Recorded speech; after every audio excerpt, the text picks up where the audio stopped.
What if I tell you a scenario that every nuclear security expert is worried about? One that some have lost sleep over. The one that we all should pray never happens. But almost became a reality.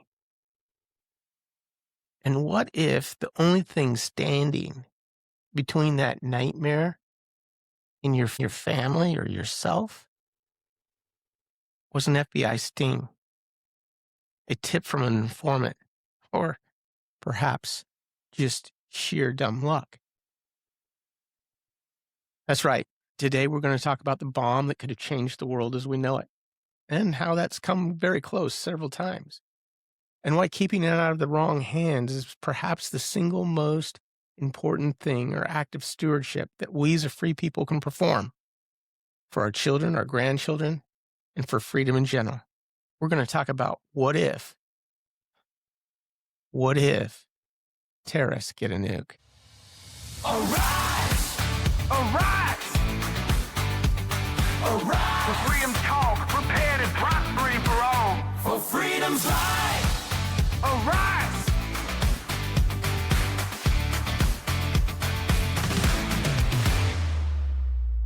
All right, welcome to Rise for Freedoms, where we unite to prosper in freedom's light and transform ourselves to productively prepare to survive, but not just survive, to thrive in a troubled world. Well, today's show will cover our 4 key pillars of every free and prosperous society, and it'll be freedom, and we'll talk about productivity or productively preparing, if you will, and prosperity. And we'll divide the show up into 2 parts. First will be the freedom to prosper. Now, this bomb that we're going to talk about could perhaps change the world instantly as we know it. And how in the wrong hands, it can destroy everything that we stand for. In part 2, we're going to talk about how to become productively prepared. And so we're not just living in this state of paranoia. We understand that God's in control. And what can we as a community or people do right now to stand up for what we know is right, to stand up to do what is good, and to stand up, arise for freedoms so that nothing bad ever happens? All right. So the core story today is exactly that. It's before I give you the facts, and there's plenty of them, trust me on that, I want you to imagine something. Now, this story is fictional, but every element of it is rooted in intelligence reports, documented attempts, and the fears of the world's top nuclear security experts. So listen close. It's a great Tuesday morning in October. The Port of Los Angeles, the busiest container port in the Western Hemisphere, is processing over 10 million shipping containers every year. And on this day, it's moving through its ordinary chaos. The cranes are swinging, taking off the shipping containers. The trucks are lining up, and the harbor smells of its typical salt and diesel. Somewhere in one of those many, many, many sea containers, 40-foot long, corrugated steel, is a box that has traveled from Karachi, Pakistan, to Dubai, to Rotterdam, and to here. In the shipping container's manifest, it says that it is full of machine parts, but it is not. Months earlier, a splinter cell of a radical extremist group, a network, made contact with a corrupt official of the government. of the nation-state's nuclear program. The transaction which was made was simple. 63 pounds. That's right, just 63 pounds of weapon-grade, highly enriched uranium and a crude but functional implosive device or implosion device, explosion device, whatever you want to call it. The price was only $40 million in cryptocurrency, which was laundered through 3 different shell companies to try to hide its identity. The device was never really meant to be that sophisticated, and it didn't need to be. It was just meant to work. At 7:42, the dock worker runs his handheld radiation detector, as he has done every other day, across this and hundreds upon hundreds of other shipping containers. However, when he goes past shipping container 4471B, the device gives a slight chirp. He simply assumes that it's a calibration error.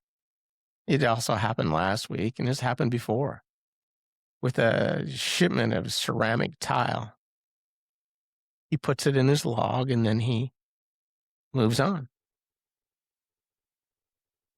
At 9:18, the container is opened. The yield of the improvised device is estimated to have been between 5 and 15 kilotons, roughly the equivalent of the bomb that was dropped on Hiroshima in World War II, which, quite frankly, in our day and age is easy to achieve. The blast radius vaporizes the port of Los Angeles. The fireball reaches Long Beach, and the electromagnetic pulse from it knocks power out all across Southern California. Within minutes, every major news network breaks into the programming to tell some nightmare is going on. Within 11 minutes, the president is in the Situation Room.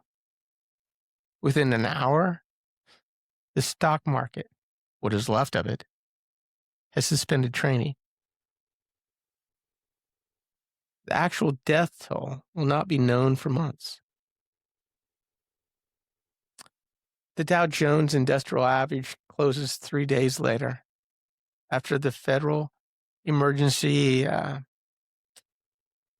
reopening. It's 38% down. $4 trillion in market value just evaporated, poof, overnight. The pension funds of American citizens across the nation are decimated, and people in panic begin to do bank withdrawals. The dollar plunges against every major currency. Banks are shut down because if they don't, they will fail. Martial law is declared in 5 states.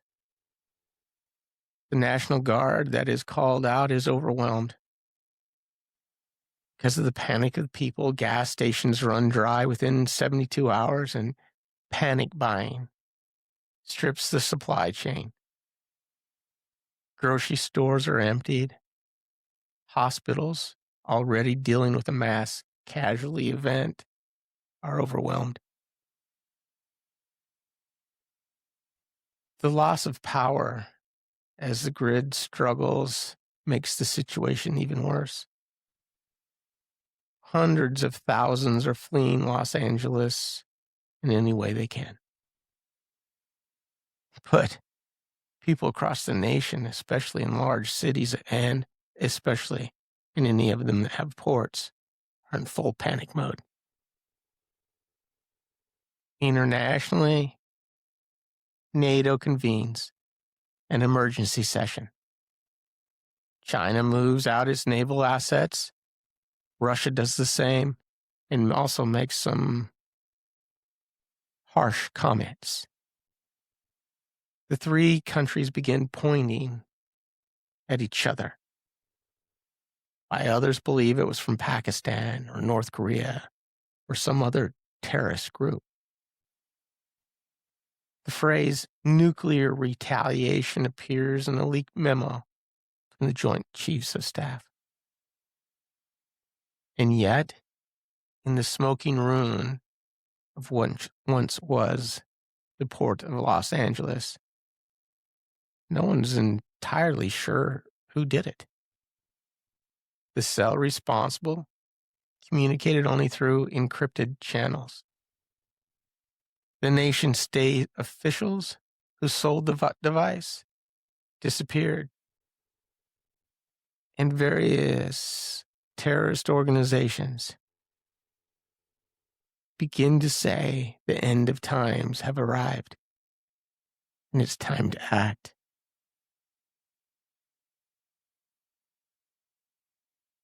The cryptocurrency wallet trail is empty. It takes 18 months and massive intelligence operation and testimony of a single informant to piece together what happened. By then, 2 retaliatory military strikes have already occurred. 15,000 people have been killed in follow-on conflicts. The global economy has entered into its deepest recession ever since the Great Depression. And because of the container, one corrupt official, one missed radiation alert, that's all. Or even if it was found, doesn't mean they could stop it.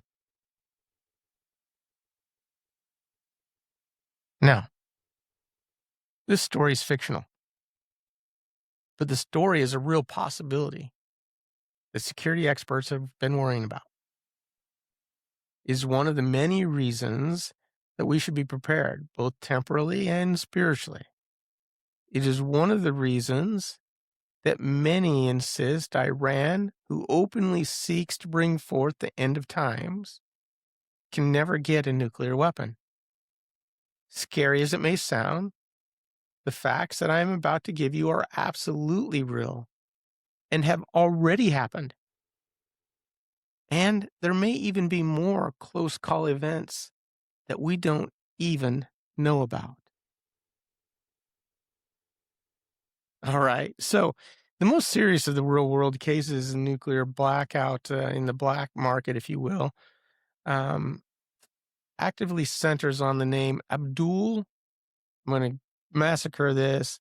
Qadir Khan. He was the nuclear expert out of Pakistan. We'll just call him AQ Khan. Well, AQ Khan was the father of Pakistan's nuclear weapon program.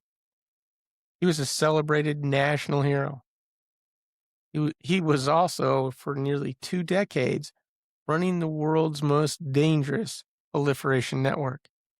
When I say proliferation, what I mean is he was digging in with others in addition to helping the government of Pakistan develop its nuclear program.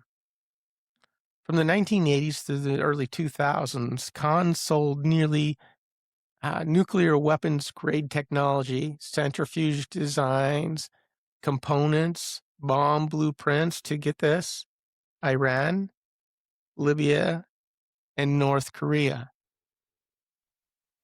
He proved beyond any doubt that a state-level nuclear secret could be packaged, sold, and shipped like a commodity. He proved that the right amount of money could corrupt even some of the most trusted insiders.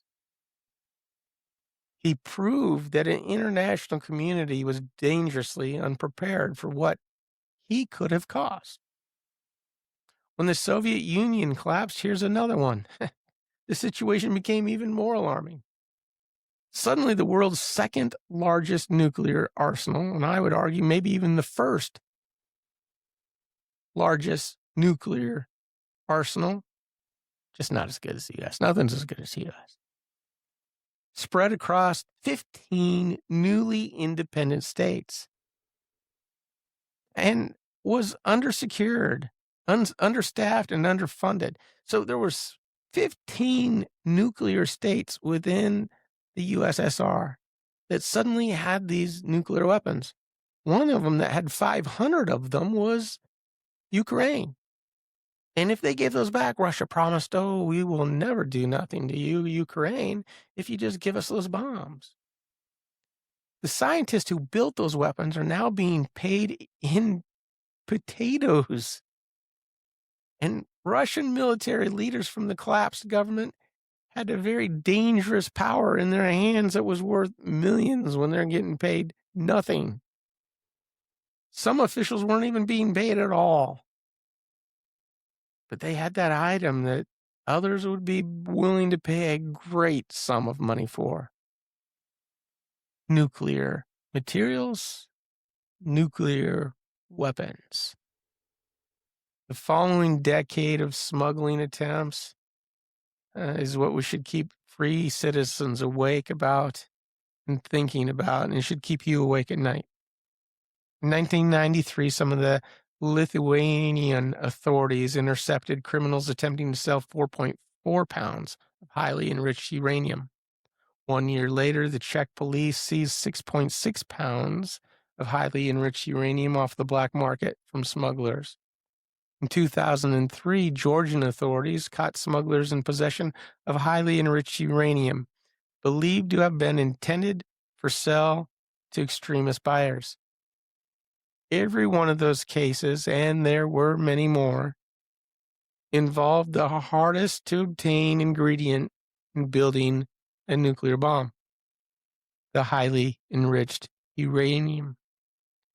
Al-Qaeda, the organization responsible for the September 11th attack on our two towers and killed nearly 3,000 Americans, spent years actively trying to acquire nuclear materials. They attempted to purchase uranium from the sources in Sudan and Central Asia. Every known attempt in every one of those cases was either fraudulent or it was intercepted. But the intent was never in question. Osama bin Laden himself called the acquisition of the weapons of mass destruction his religious duty.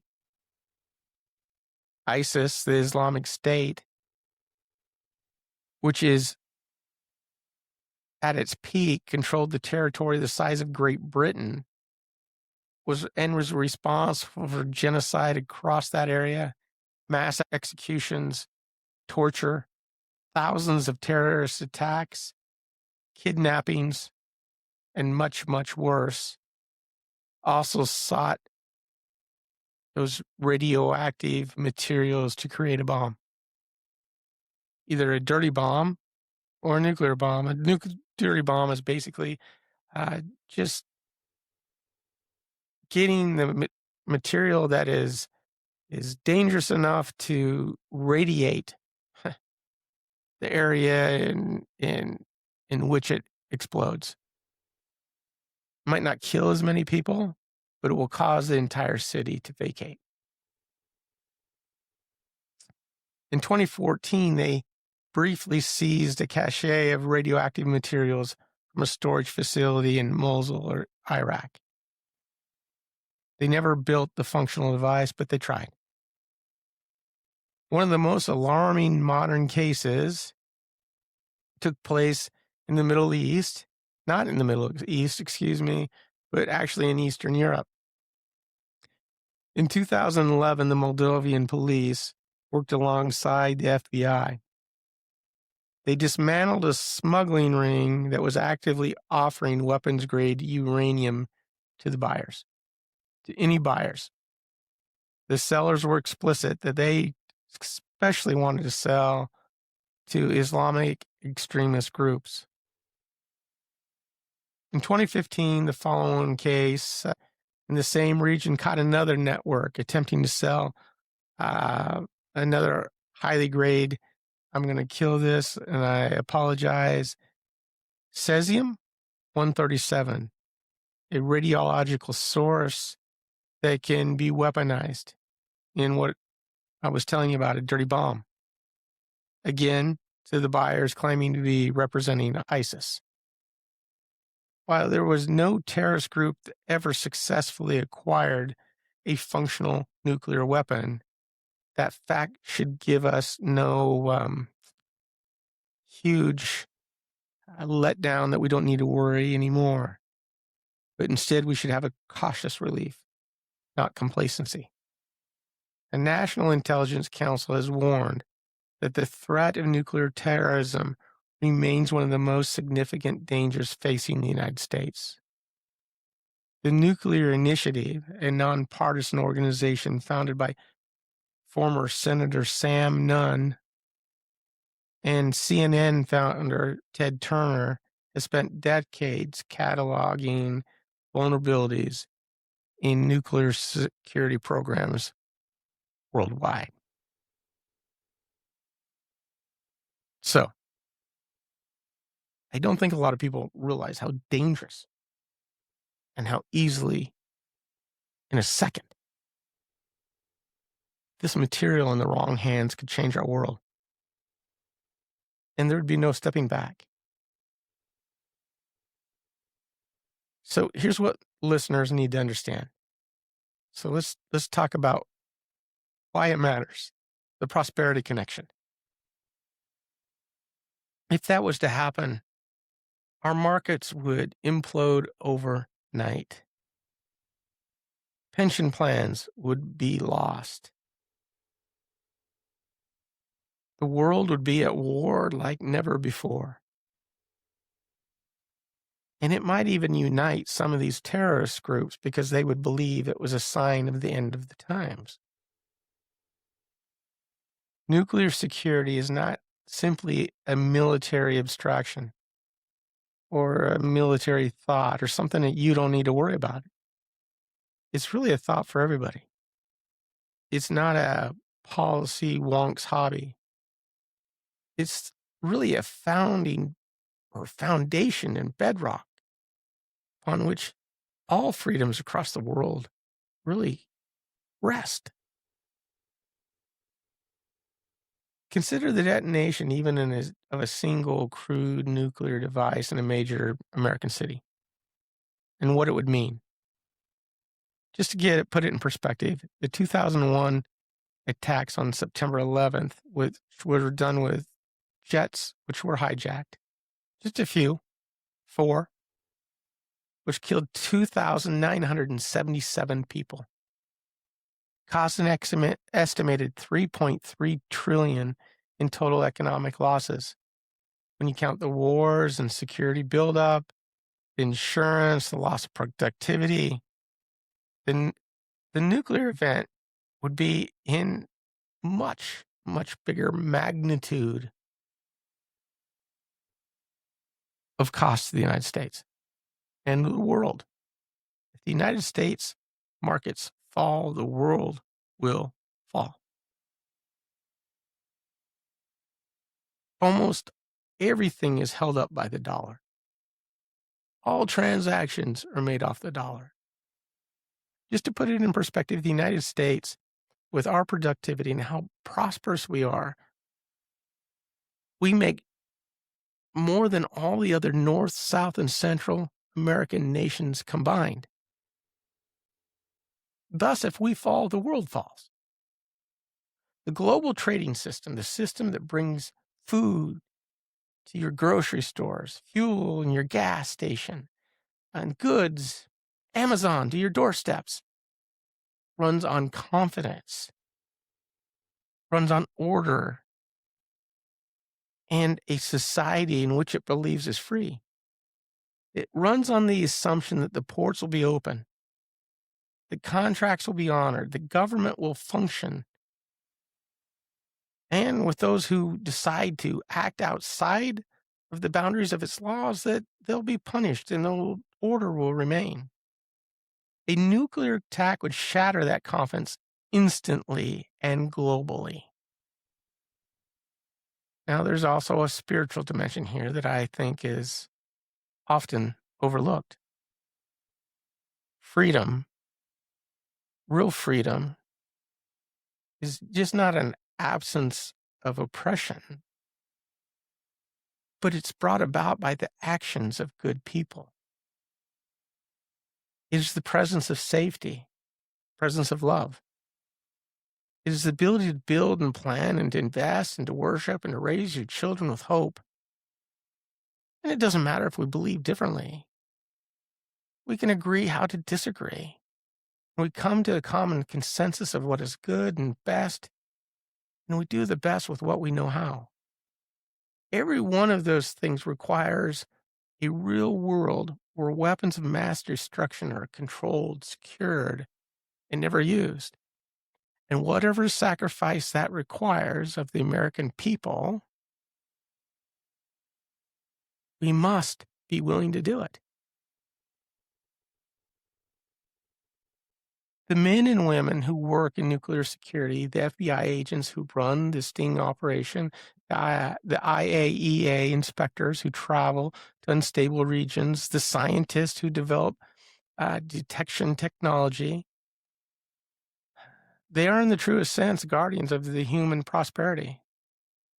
And they rarely get the credit they deserve. And often, over our political stupidity and disagreements, we sometimes defund these programs and things. If that isn't crazy, I don't know what is. And if we turn to the scriptures themselves, if something like this was to happen, Christ was being asked, what's it going to be like? And he said to them, "And ye shall hear of wars and rumors of wars. See that ye be not troubled, for these things must come to pass, and the end is not yet. For nation shall rise against nation, and kingdom against kingdom, and there shall be famines and pestilence and earthquakes in diverse places. All of these are the beginning of sorrows. For then shall come the great tribulation, such as was not since the beginning of the world to this time, nor ever will be."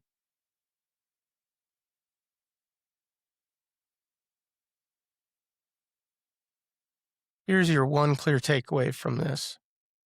The nuclear threat is real. It is documented. And the only real reason your world has not already been changed forever is because of countless people, known and unknown, who have stood in the gap, who have stood for good. That is the definition of stewardship. That is the definition of freedom and the foundation of all our prosperity. Let's shift gears. I know what I was talking about was heavy, but what I said at the top of preparedness isn't paranoia. It's stewardship, and it's being just productively prepared. It's a person doesn't just absorb something into information and feel afraid and then do nothing. They act. Faith is an action word. So let's talk about what you can actually do, not to prevent the nuclear war that we talked about, but that you can ensure if that unthinkable ever does approach your zip code, your country, or us as a people, you and your family are not among the unprepared. Christ told us to watch and be ready. This week's prepared focus is a 3-tiered plan. Know, plan, and sustain. Know that information is your first layer of any defense. Don't go be extreme either. You can start preparing by simple ways. Most of these things that we prepare about never happen. And most things you can be prepared for with just some simple things. Have some money set aside. Be living within your budget. Have some extra water set aside. Start buying a few extra cans of food here and there. And next thing you know, you have a food supply that can last for weeks, if not longer. But most of all, if you're faithful and have your faith in order, it doesn't really matter what happens to our bodies. If we're living right and doing what's right, in the end, all will come out right. Next, plan for your family emergency and plan needs in various scenarios, whatever they may be. And that food that I was telling you to get prepared is really at least a 2-week supply. I would tell you months if you could do it, up to a year, but don't try to do it overnight. It is more important that you're financially living within your means and then grabbing an extra can or so here and there of food. Get food that you regularly use. I'll show you my rolling shelf that we have, and it's just basically the food that we use each and every day.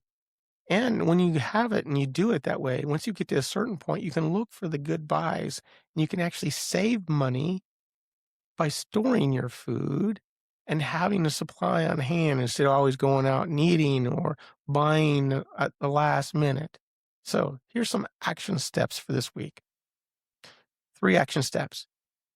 Go to ready.gov and read the nuclear explosion preparedness page.